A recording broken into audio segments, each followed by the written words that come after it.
Tataas nga ba ang sugar level ko after uminom nitong green tea, apple sugar free? Ito yung blood sugar ko before uminom ng ice. Let's see. Alright, so that is 157.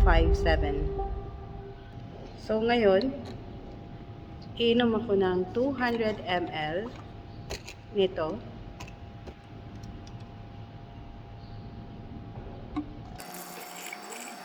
Ayan.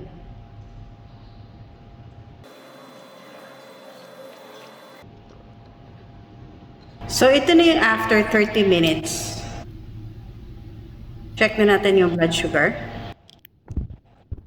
Ito na siya. Hintayin natin. So, that is 124.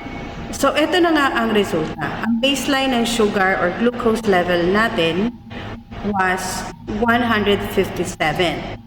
Then, after 30 minutes, it went down to 124 or by 33 points. So, ano nga ba nangyari? Uminom ako nito, but instead, it went down. So, what happened? Ganito kasi yun. My FBS or yung fasting blood sugar when I got up or before I actually ate breakfast, yung sugar ko was 75. That was around 8:47 a.m. Pagkatapos nun, since it is below 90, I injected myself 10 units of insulin only. And then, I ate breakfast. And after 2 hours, eto, we started this experiment. So, 2 hours kasi,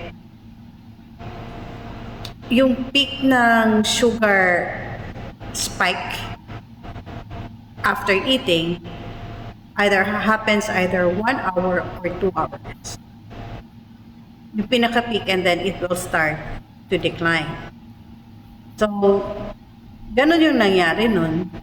Nasa peak na siya and then it started to decline.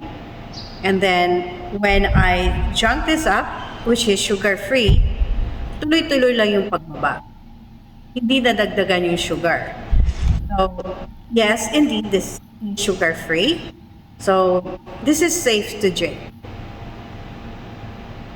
For those people has diabetes and wants to have a taste of a flavored drink, you can actually do this. You can drink this up.